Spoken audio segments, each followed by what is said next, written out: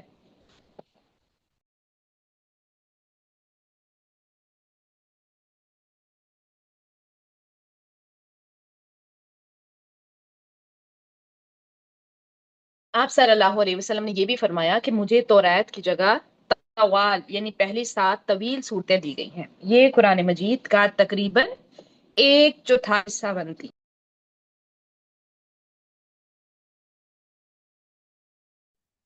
تو اس سورہ میں بہت سارے موضوعات ہیں، جیسے لوگوں کی اقسام بتائی گئی ہیں، یہاں پہ متقین کون ہوتے ہیں، کفار کون ہوتے ہیں، منافقین کون ہوتے ہیں، اسی طرح سے انسان کا اور جن کا قصہ ہے اس کے اندر، یعنی حضرت آدم علیہ السلام کا قصہ ہے، اور ابلیس، پھر بنی اسرائیل کے واقعات اور تحویل کعبہ کا ذکر آتا ہے، حضرت ابراہیم علیہ السلام کا واقعہ اور تعمیر کعبہ ہے۔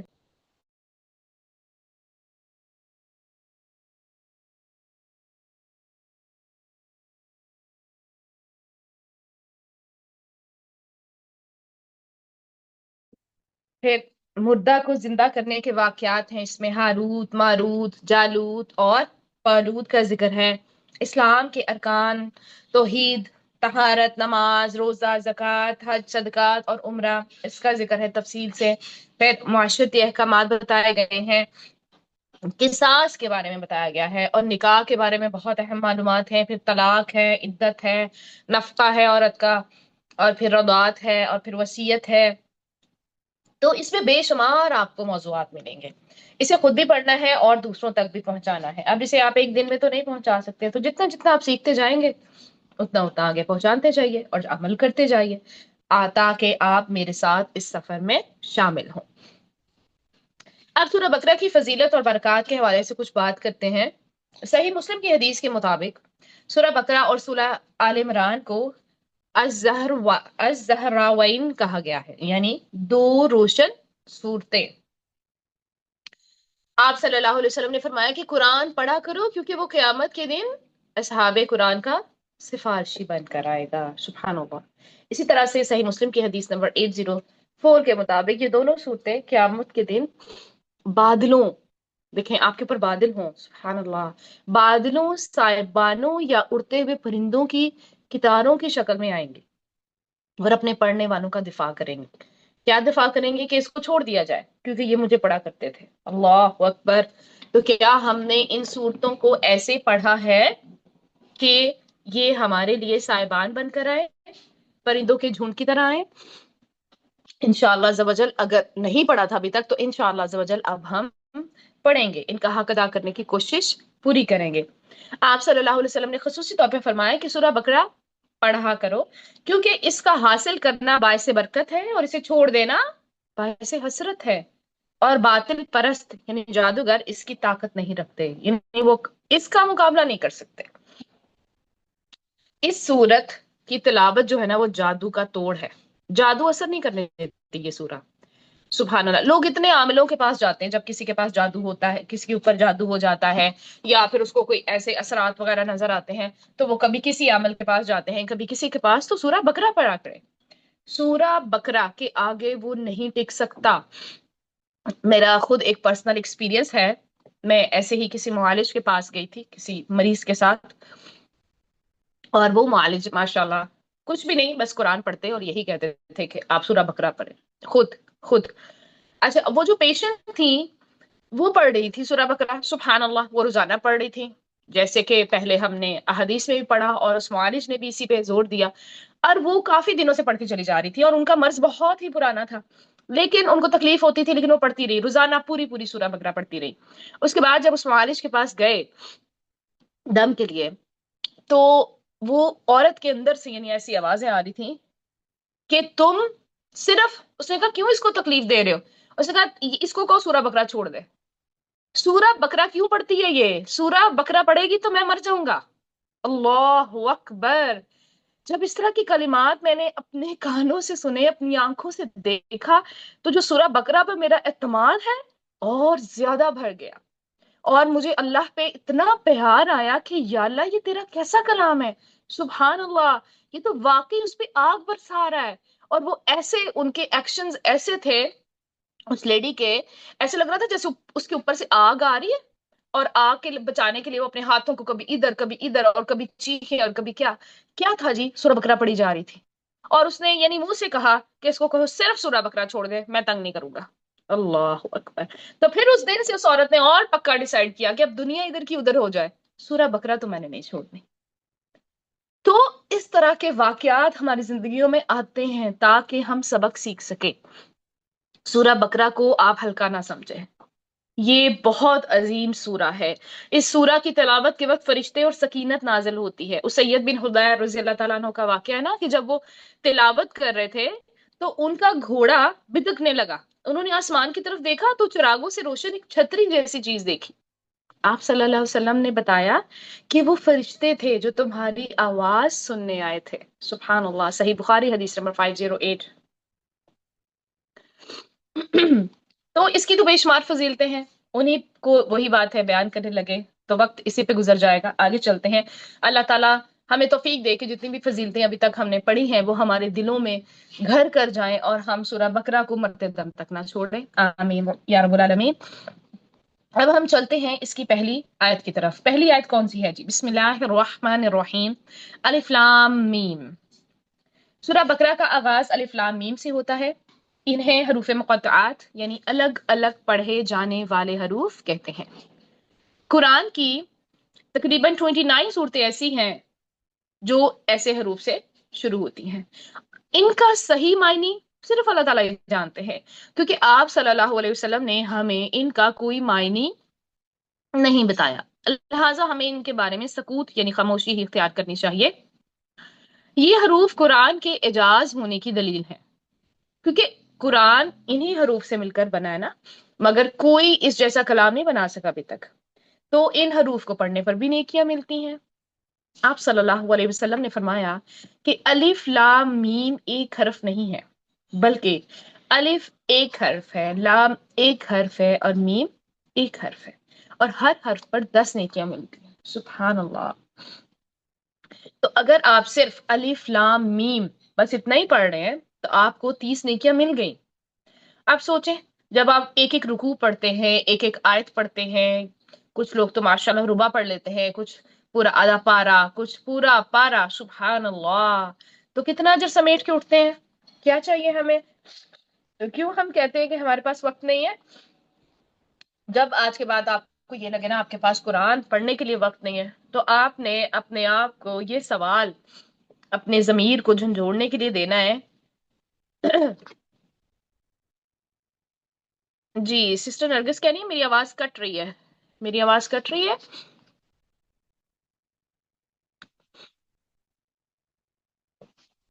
اوکے، چلے میں مزید اس کو بہتر کرنے کی کوشش کرتی ہوں انشاءاللہ عز و جل۔ جی، تو میں آپ سے یہ کہہ رہی تھی کہ اگر آپ کو کبھی بھی یہ لگے نا کہ میرے پاس قرآن پڑھنے کا وقت نہیں مل رہا، تو آپ نے اپنے آپ کو یہ سوال دینا ہے کہ مجھے نیکیاں اکٹھی کرنے کا ٹائم نہیں مل رہا۔ کیا میرے پاس نیکیاں اکٹھی کرنے کے لیے ٹائم نہیں ہے؟ اپنے آپ کو بار بار یہ ریمائنڈر دے، نہیں تو ہر جگہ پہ نا اسٹیکی نوٹ پہ لکھ کے یہ سوال اپنے گھر میں لگا لے کہ کیا میرے پاس نیکیاں اکٹھی کرنے کا ٹائم نہیں ہے۔ جب آپ وہ پڑھیں گے تو مجھے نہیں لگتا کہ کوئی بھی چھوڑے گا، پھر چاہے 2 لفظ پڑھے قرآن کے وہ ضرور پڑے گا۔ تو یہ اسٹیکی نوٹ جو ہیں یہ آپ کی بہت ہیلپ کریں گے گھر کے ایسے پارٹس میں جہاں پر آپ زیادہ ہوتے ہیں، جیسے کہ کچن ہے، آپ کا روم ہے، اس جگہ پر چھوٹا سا ایک نوٹ لکھ کے لگا دیں، انشاءاللہ عز و جل اس سے ہمارے عمل میں بہت فرق پڑے گا۔ تو سیکھنا تو ہے ہی ہم نے، لیکن ہمارا فوکس کس چیز پر ہے؟ عمل پہ۔ تو اس لیے سب لوگ پلیز جو عملی پوائنٹس میں آپ کو بتاؤں ان کو سیریس لیں اور ان کو ضرور فالو کریں انشاءاللہ عز و جل۔ اگلی آیت کی طرف چلتے ہیں جی۔ ذالک الکتاب لا ریب فیہ ھدی للمتقین۔ ذالک کیا؟ یہ کتاب، لا ریبہ نہیں ہے کوئی شک، فیہ اس میں، ہدن ہدایت ہے، للمتقین متقی لوگوں کے لیے۔ تو یہ وہ کتاب ہے جس میں کوئی شک نہیں ہے، تقوی والوں کے لیے اس میں ہدایت ہے۔ اب ذالک ہے، یہ اس میں اشارہ بلند مرتبے کی وجہ سے استعمال ہوا ہے۔ کتاب اس کا مطلب کیا ہوتا ہے؟ کتاب کا لکھی ہوئی چیز، کاف تا با سے ہے یہ، یہ لوح محفوظ میں فرشتوں کے پاس اور ہمارے ہاتھوں میں موجود صحیفوں میں لکھی ہوئی ہے. جو آپ کے ہاتھ میں قرآن ہے نا، جسے آپ قرآن بولتے ہیں، وہ اس کی ایک کاپی ہے نا، تو ہم اس لیے اس کو مصحف بولتے ہیں. کیا بولتے ہیں؟ مصحف. میم صاد حافہ. لا ریبہ، اس میں کسی قسم کا کوئی شک نہیں ہے کہ یہ اللہ کا کلام ہے. ریب دراصل ایسے شک کو کہتے ہیں جو آپ کو بے چین کرتے. قرآن میں دیکھیں کوئی تضاد نہیں ہے. اگر یہ کسی انسان کا کلام ہوتا نا تو اس میں بہت سے اختلافات ہوتے. پھر آگے آتا ہے ہدن، ہدایت. ہدایت یہ کتاب جو ہے نا، راستہ دکھانے والی ہمارے لیے ایک گائیڈ بک ہے. ٹھیک ہے، راستہ دکھانے والی ہے. ہدایت کا معنی راستہ دکھانا ہے. اس لحاظ سے تو قرآن جو ہے وہ تمام لوگوں کے لیے پھر ہدایت ہے. جیسے کہ آتا ہے ہمارے پاس ہدی للناس سورہ آل عمران میں، یہ تمام لوگوں کے لیے ہدایت ہے. لیکن دوسرا معنی اس کا منزل تک پہنچا دینا ہے. کیا معنی ہے ہدن کا؟ ہدایت کا منزل تک پہنچا دینا. دیکھیں ایک تو ہوتا ہے جسٹ راستہ دکھانا، پھر دوسری بات ہے منزل تک پہنچانا. تو جب ہم اہدنا کہتے ہیں نا اللہ سے کہ یا اللہ ہمیں سیدھا رستہ دکھا، تو ہم ریزدار رستہ بھی مانگ رہے ہوتے ہیں اور اس پر چلنے کی توفیق بھی مانگ رہے ہوتے ہیں، اور اس اپنی منزل پر پہنچنے کی بھی توفیق مانگ رہے ہوتے ہیں. تو دوسرا معنی منزل تک پہنچا دینا ہے. اسی لحاظ سے یہاں پر دیکھیں ہدی للمتقین آیا ہے، یہاں پر ہدی للناس نہیں آیا یہاں پر. ٹھیک ہے، ہدی للمتقین، کیونکہ منزل پر تو وہی پہنچے گا بھائی جو اپنے رہبر کے کہنے پر چلتا ہے. یعنی شفا تو اسی مریض کو ہوتی ہے نا جو ڈاکٹر کی بتائی ہوئی نقصان دہ چیزوں سے پرہیز کرتا ہے. تو متقین کیا ہے؟ دیکھیے تقوی. تقوی کیا ہوتا ہے؟ تقوی کا مطلب ہے اللہ کے احکام مان کر اپنے اور جہنم کے درمیان ایک ڈھال بنا لینا. حضرت ابو ہریرہ رضی اللہ تعالیٰ عنہ نے تقوی کی مثال ایسے دی جیسے کانٹے دار راستے پر آپ بچ بچ کر چلتے ہیں نا، کہ کہیں آپ کو کانٹا لگ نہ جائے، آپ کے کپڑے پھٹ نہ جائیں. بالکل اسی طرح سے دنیا میں بھی آپ نے ایسی ہی زندگی گزارنی ہے جیسے آپ ہر بری چیز سے بچ بچ کے چل رہے ہیں. اب شرع میں متقی وہ ہوتا ہے جو ہر اس چیز سے اپنے آپ کو باز رکھے جس کے کرنے یا چھوڑنے سے خطرہ ہو کہ وہ اللہ کے عذاب کا مستحق ہو سکتا ہے. تو یہ چیز آپ نے ہمیشہ اپنے دماغ میں رکھنی ہے. میں ریپیٹ کر رہی ہوں کہ شرع میں متقی کون ہے؟ وہ ہے جو ہر ایسی چیز سے اپنے آپ کو باز رکھے جس کے کرنے یا جس کے چھوڑنے سے خطرہ ہو کہ وہ اللہ کے عذاب کا مستحق ہو سکتا ہے. تو یہ قرآن مجید کی رسی ہے، ہم سب کو اس کو پکڑ کے رکھنا ہے. پکڑنے والا ہی ہدایت پر رہتا ہے اور چھوڑنے والا کیا ہو جاتا ہے؟ گمراہ ہو جاتا ہے. تو اللہ سے دعا ہے کہ وہ ہمیں تقوی اور اس کتاب سے ہدایت نصیب فرمائے. آمین یا رب العالمین. یہ تو ہم نے ایک ڈیفینیشن کی متقی کی. اب متقین کی صفات آگے قرآن میں ہی سبحان اللہ بتا دی گئی ہیں کہ ایک متقی کی پہچان کیا ہے اور ایمان کی تعریف کیا ہے. دیکھتے ہیں. الذین، وہ لوگ جو یؤمنون ایمان لاتے ہیں بالغیب، غیب پر، ویقیمون، اور وہ قائم کرتے ہیں الصلاۃ، نماز کو، ومما، اور اس سے جو رزقناہم، ہم نے رزق دیا انہیں، ینفقون، وہ خرچ کرتے ہیں. تو متقین کی پہلی پہچان کیا ہوگی؟ سب سے پہلے وہ جو غیب پر ایمان لاتے ہیں اور نماز قائم کرتے ہیں، اور ہم نے جو انہیں رزق دیا ہے اس سے وہ خرچ کرتے ہیں. ابھی اس آیت میں اور اس سے اگلی آیات میں متقین کی صفات بتائی گئی ہیں کہ متقین کی پہچان کیا ہے.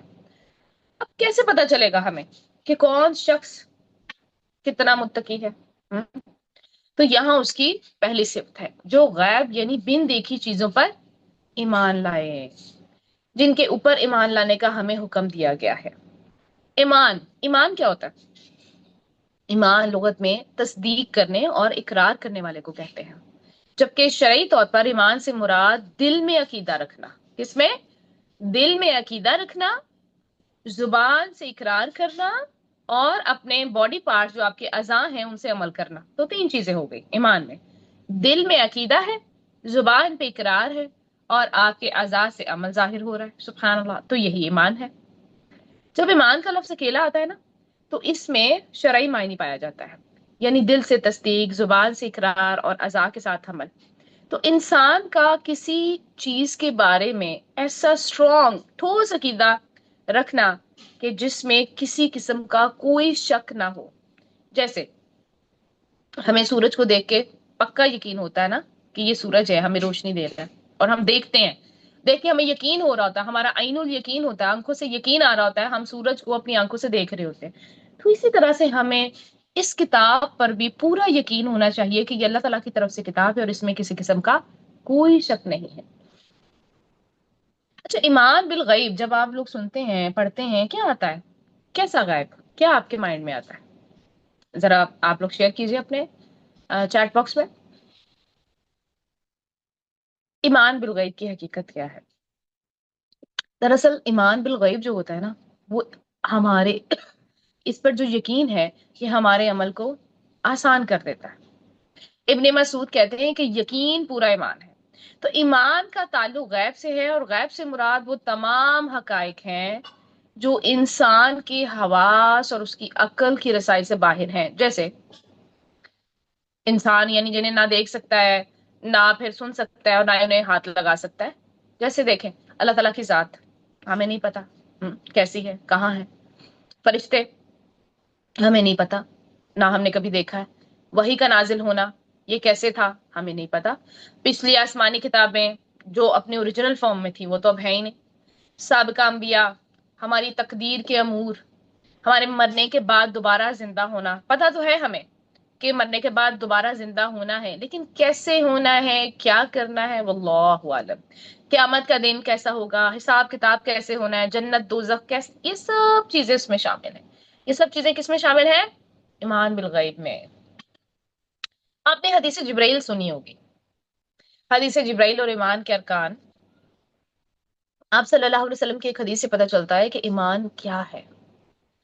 جبرائیل علیہ السلام نے جب آپ سے پوچھا تو وہ ادب کے ساتھ آپ صلی اللہ علیہ وسلم کے سامنے بیٹھے. آپ صلی اللہ علیہ وسلم نے فرمایا ایمان یہ ہے کہ تم اللہ پر ایمان لاؤ، آخرت کے دن پر، فرشتوں پر، کتابوں پر، انبیاء پر، موت اور موت کے بعد کی زندگی پر، جنت و جہنم پر، حساب و کتاب پر، میزان پر، تقدیر کی خیر و شر پر ایمان لاؤ. تو ان سب چیزوں پر ایمان لانا ہمارا حد سے زیادہ ضروری ہے. لیکن زبان سے ایمان نہیں لانا ہے ہم نے، ہمارا عمل بھی ایسا ہونا چاہیے کہ پتہ چلے کہ ہم اس پر ایمان رکھتے ہیں. تو ان ساری چیزوں پر ہم نے کیا کرنا ہے جی؟ ایمان رکھنا ہے انشاءاللہ عز و جل. اور اس کے بعد یہ تو ہو گیا ایمان بالغیب. اگلی صفت کیا آ رہی ہے؟ وہ یقیمون الصلاۃ، نماز قائم کرتے ہیں. اقامت الصلاۃ، اقامت الصلاۃ کا مطلب ہوتا ہے نماز کو قائم کرنا. یہ متقین کی دوسری نشانی ہے جو کہ ایمان بالغیب کی ایک عملی شکل ہے. دیکھیں عمل سے پہلے کیا شکل یہاں پر 5 وقت میں ہم کیا کرتے ہیں؟ اللہ تعالی کے آگے جا کے کھڑے ہوتے ہیں، نماز پڑھتے ہیں.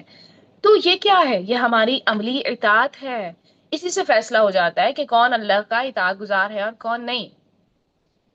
جب اذان دی جاتی ہے تو ہم لوگ سب کام چھوڑ کر، سب کام جتنے بھی امپورٹنٹ سے امپورٹنٹ کام ہم کر رہے ہو نا، ہمیں پتا ہے نماز کا وقت نکل رہا ہے، ہم سارے کام چھوڑ کے اللہ کے حضور کھڑے ہو جاتے ہیں. تو اقامت الصلاۃ کا مطلب ہے کہ جس طرح آپ صلی اللہ علیہ وسلم نے نماز ادا کی نا، ویسے ہی ادا کی جائے. یہ بھی بہت اہم بات ہے. اپنے بنائے ہوئے طریقوں سے نمازیں نہیں پڑھنی ہے.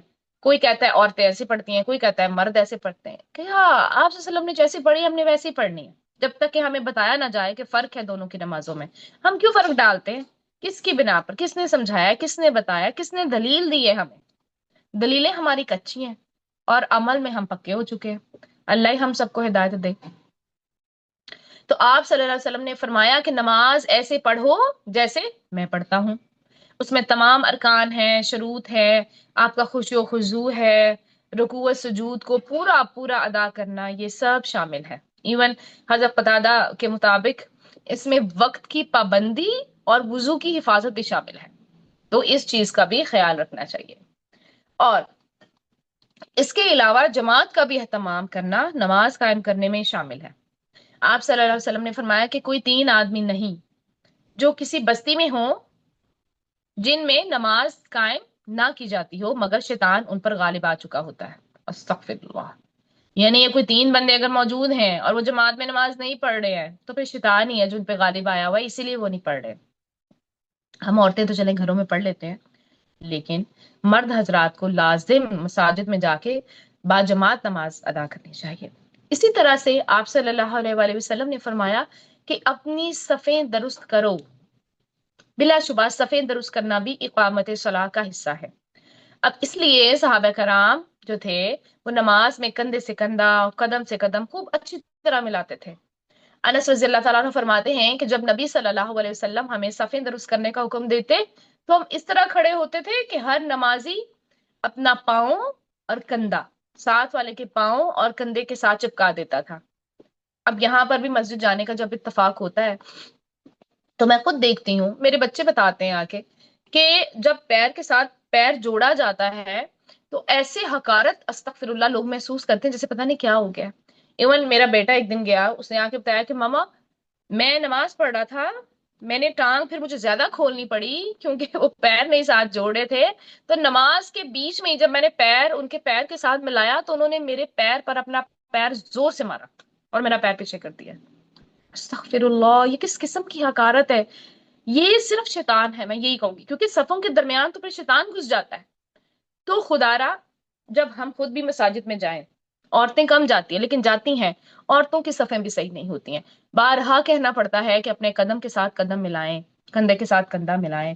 تو جو آپ صلی اللہ علیہ وسلم نے مردوں کو سکھایا نا وہی عورتوں کے لیے ہے۔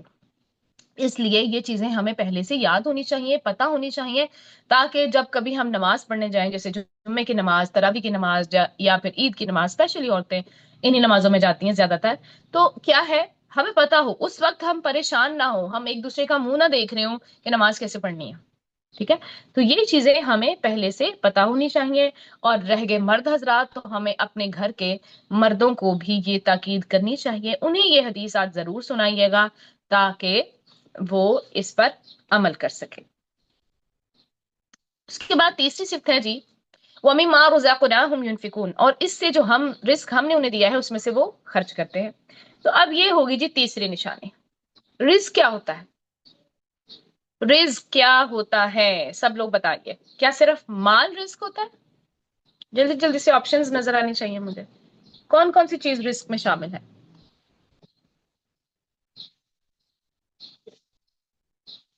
ایمان، اوکے، ہر نعمت، اولاد، ٹھیک ہے، اور ہیلتھ، اوکے، ہسانا، کسی کو، ٹھیک ہے، ہدایت، ماشاء اللہ، بارک اللہ فیکم، اللہ تعالیٰ آپ سب کے علم میں برکت عطا فرمائے۔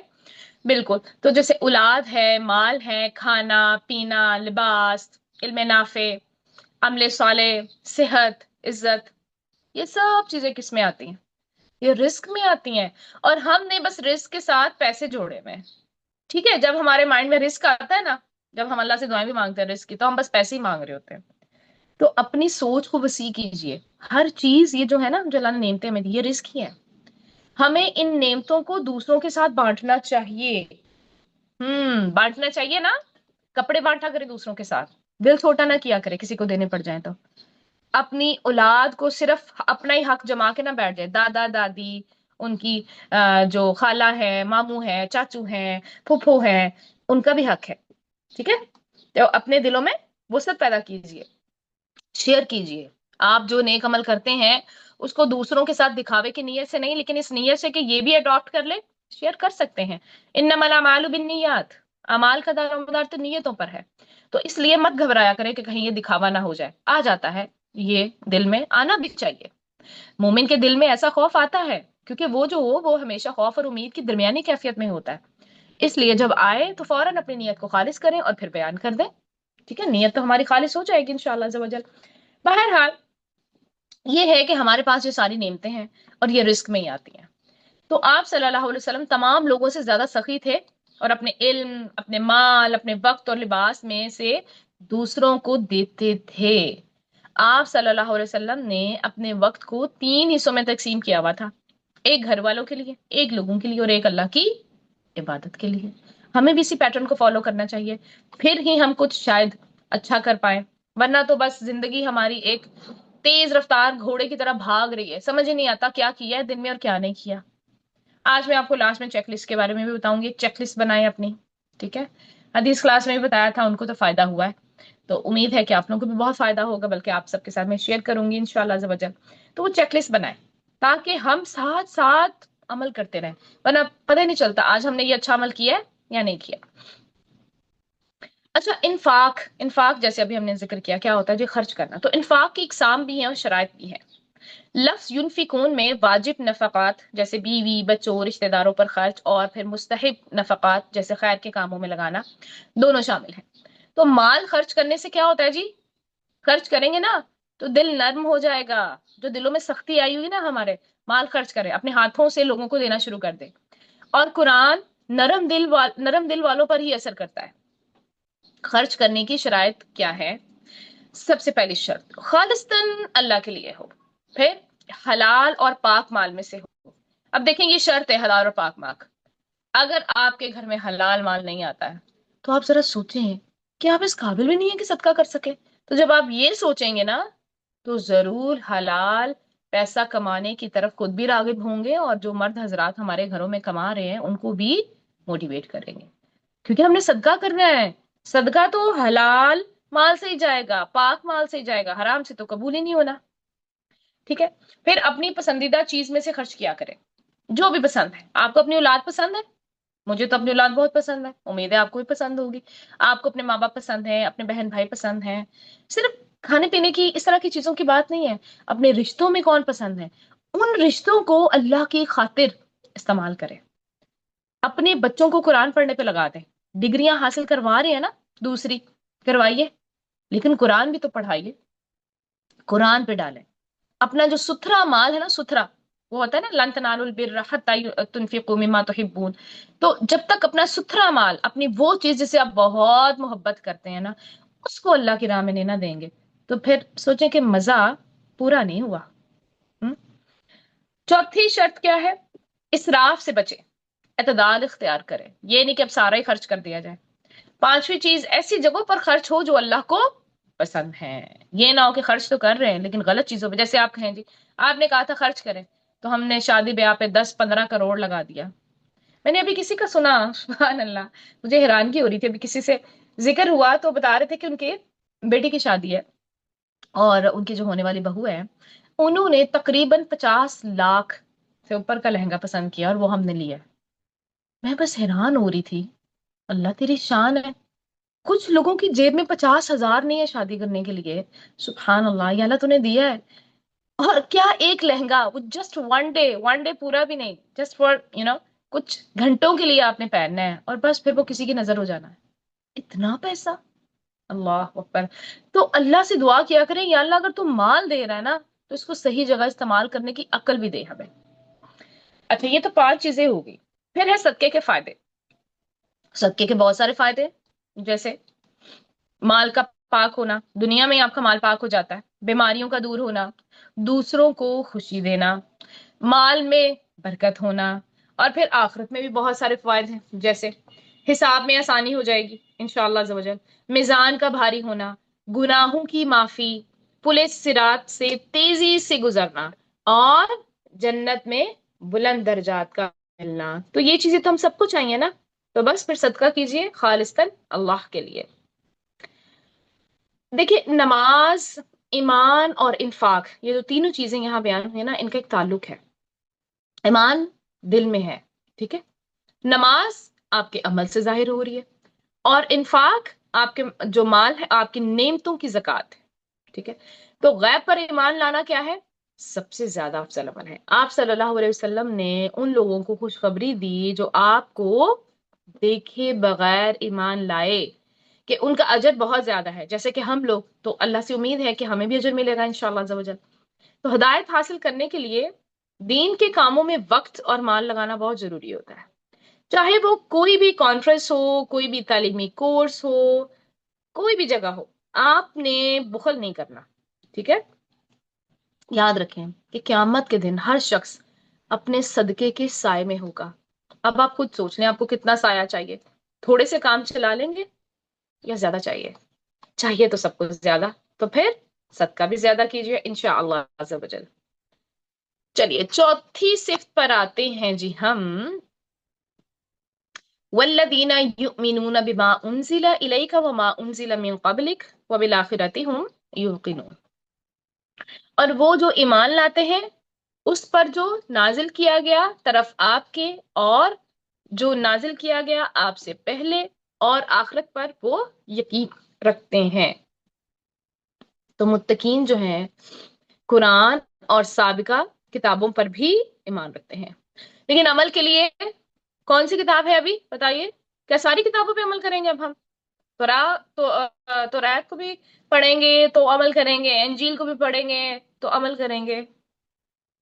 نہیں جی، بالکل ماشاء اللہ بارک اللہ فیکم، قرآن ہے، ہم یقین رکھتے ہیں، ہمارا ایمان ہے کہ وہ کتابیں آئی تھیں، اللہ تعالیٰ کی طرف سے آئی تھیں، ہم ان کو جھٹلاتے نہیں ہیں، لیکن عمل کے لیے اب صرف قرآن ہے، کیونکہ باقی تو چینج ہو گئے اور اللہ نے قرآن کی حفاظت کا ذمہ خود لیا ہے۔ تو کیوں قرآن، آپ دیکھیں جو پرانی کتابیں ہیں نا دوسری، ان میں بہت ساری احکامات ایسے ہیں جو کہ اب چینج ہو گئے ہیں، اپ گریڈ ہو گئے ہیں قرآن میں آ کے، ٹھیک ہے؟ تو اس لیے قابل عمل کتاب کون سی ہے؟ صرف قرآن ہی ہے۔ آپ صلی اللہ علیہ وسلم پر نازل کردہ وحی میں قرآن اور سنت یعنی حکمت دونوں شامل ہیں۔ اب اس کے بعد دیکھیں کیا کہا گیا، وہ بالآخرۃ ہم یوقنون، کہ وہ آخرت پر یقین رکھتے ہیں۔ آخرت پر یقین سے کیا مراد ہے؟ میں بھی تو یقین رکھتی ہوں، آپ کہیں گے آپ بھی یقین رکھتے ہیں، تو یہ اس کا مطلب ہم سب متقی ہیں؟ بھائی گہرا یقین ہے کہ نہیں؟ دیکھیں آخرت سے مراد دنیا کے بعد کی زندگی ہے، جس میں آپ کی قبر آتی ہے، حشر آتا ہے، حساب آتا ہے، جنت اور دوزخ یہ سب شامل ہیں۔ یعنی آخرت پر صحیح یقین رکھنے والے اہل اسلام ہی ہیں، بس اور کوئی نہیں ہے۔ کیونکہ دیکھیں نا، اگر آپ کو آخرت پہ یقین ہوگا تو یہ آپ اچھا کام کریں گے نا۔ آپ کو پتا ہے کہ مجھے اپنے رب سے ایک دن ملاقات کرنی ہے، تو آپ نماز پڑھیں گے خوش و خضوع کے ساتھ۔ اگر آپ کو پتا ہے آپ کو کوئی ریوارڈ ہی نہیں ملنا، کسی سے ملاقات ہی نہیں ہونی ہے، کچھ ہونا ہی نہیں ہے، تو بس پھر ٹھیک ہے، ایک ذمہ داری ادا کریں گے ہم لوگ۔